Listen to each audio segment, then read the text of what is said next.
దయచేసి మీరందరూ కూడా భక్తి సిద్ధంతో బార్డర్లో యుద్ధం జరుగుతోంది. చైనా వాళ్ళు తటస్థంగా ఉన్నారు. పాకిస్తాన్కు భారతదేశానికి యుద్ధం జరుగుతూ ఉంది. ఈ యుద్ధంలో మనం ముందులో ఉన్నాం. పాకిస్తాన్ బార్డర్లో మనం ఉన్నాం తప్పక మన బార్డర్లోకి వాళ్ళని అనుమతించలేదు. మన సైనికులు, మన లాంచర్లు, అణుబాంబులు ఇవన్నీ వాళ్ళ పాకిస్తాన్ గడ్డ నుంచి లేస్తానని మధ్యలోనే కూల్చేస్తాయి. కాబట్టి భారతదేశానికి వచ్చిన నష్టం ఎక్కడ కూడా లేదు. మన జమ్మూ కాశ్మీర్ కానీ, పంజాబ్ కానీ, రాజస్థాన్ కానీ ఈ ప్రాంతాల్లో ప్రజలందరినీ బయటికి రావద్దని కోరుకుంటున్నారే తప్పక ఎక్కడ కూడా మన ప్రజలకు ఇబ్బంది జరిగిందో తెలియదు. యుద్ధమైన తర్వాత అక్కడెక్కడ కొన్ని సంఘటనలు జరుగుతుంటాయి. కాబట్టి ఆ సంఘటన మనం వారందరికీ సంపూర్ణ మద్దతించి దేశం అన్ని విధాల వారికి గౌరవాలు అందిస్తుందని మన ప్రధానమంత్రి గారు చెప్పడం జరుగుతుంది. కాబట్టి భారతదేశంలో ఉండబడిన 45 కోట్ల జనము సైనికులని అంటున్నాం.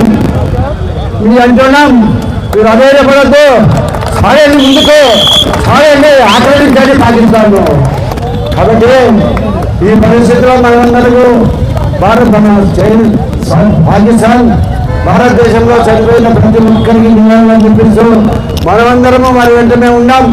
కాబట్టి మీరు ధైర్యంగా ముందుకు పోయినంత సంకేతాన్ని సైనికులు ఇవ్వాల్సిన అవసరం ఉంది. కాబట్టి ఈరోజు మనం ఈ ర్యాలీ పెట్టడం జరిగింది. మనమందరం కూడా భారతీయంలో పుట్టిన ప్రతి ఒక్కడు భారతీయుడే.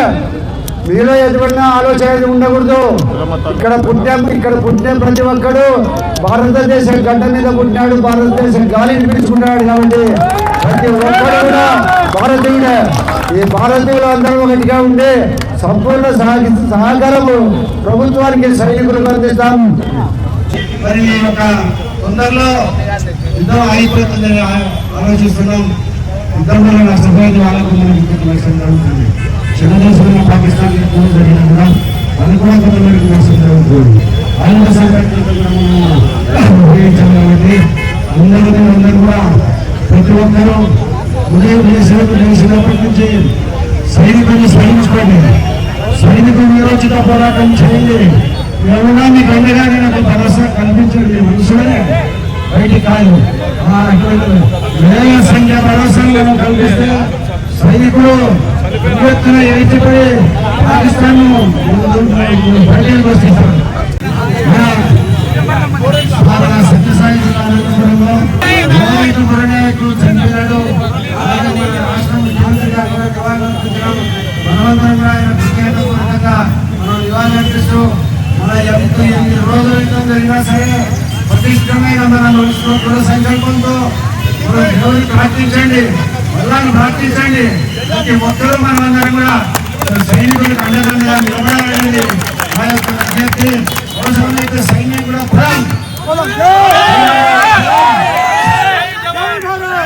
సైన్యంలోకి పోవాల్సిన పని తుపాయి పెట్టాల్సిన కూడా ఆసుపత్రిలో చేస్తామని ఒక అప్లికేషన్ పెట్టడం జరిగింది. అవసరం కాదు. కాబట్టి మనమందరూ ఈ రోజులు ముక్తఘట్టంతో భారత్లో అందరూ తీయాలని కోరుకుంటూ తర్వాత మాట్లాడుతున్నాం.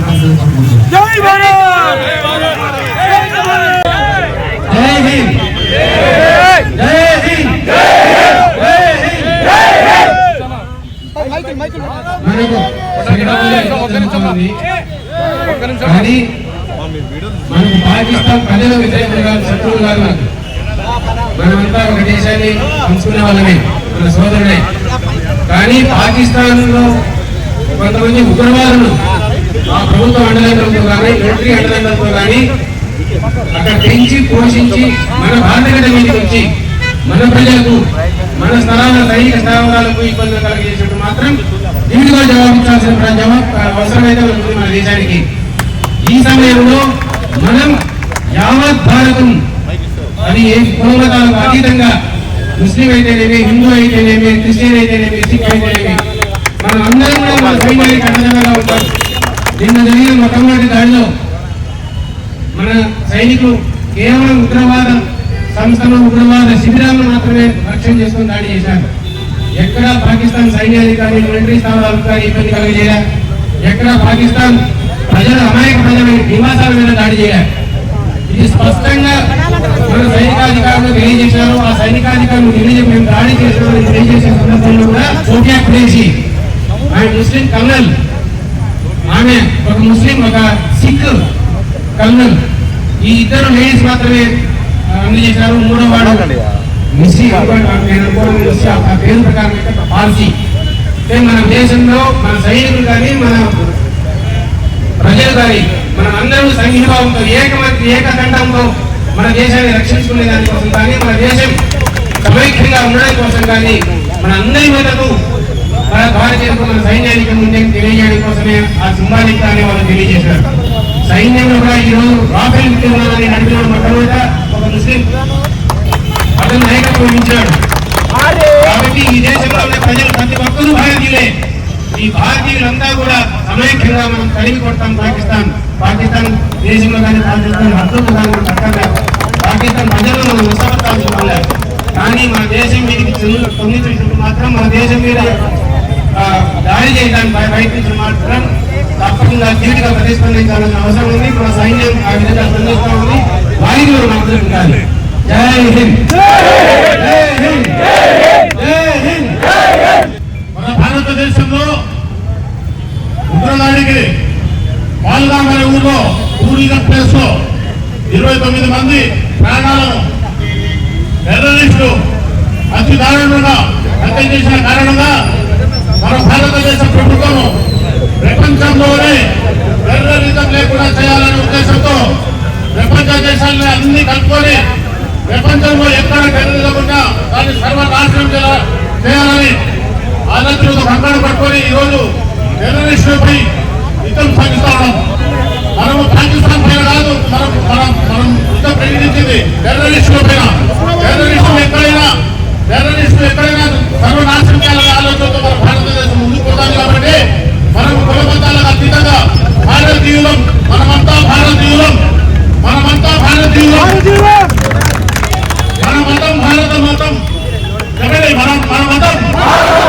మనమంతా కులమతాలకు అతీతంగా భారతదేశ ప్రభుత్వానికి భారతదేశం తీసుకోబోయే నిర్ణయాలకు అందరూ కూడా పెద్దలు చెప్పినట్టు అవసరమైతే మనం సైనికుల మాదిరిగా తయారై మన ప్రభుత్వానికి అండదండలు అందిస్తూ ఎప్పుడు కూడా మనమంతా భారతీయులు అనే ఆలోచనతో మనమంతా నడుచుకోవాలని చెప్పి నేను ఈ సదస్సులు క్రిస్టియన్ వేరు కాదు, ముస్లింలు వేరు కాదు, హిందువులు వేరు కాదు, టెర్రరిజం వేరు. ఏ మతంలో అయినా టెర్రరిజం ఒకటే, ఏ మతంలో అయినా టెర్రరిజం ఒకటే. ఒక మతానికి సంబంధం లేదు టెర్రరిజం. కాబట్టి మనమందరం కూడా టెర్రరిజానికి వ్యతిరేకిస్తూ ఈ రోజు చేసినట్టుగానే మనం ఎప్పుడు రాష్ట్ర ప్రభుత్వాలు కానీ కేంద్ర ప్రభుత్వాలు కానీ పిలుపు మేరకు మనం అందరం నడుచుకోవాలని చెప్పి ఈ సందర్భంగా మీ అందరినీ తెలియజేసుకుంటూ మనమంతా భారతీయులం. జై హింద్, జై హింద్, జై హింద్.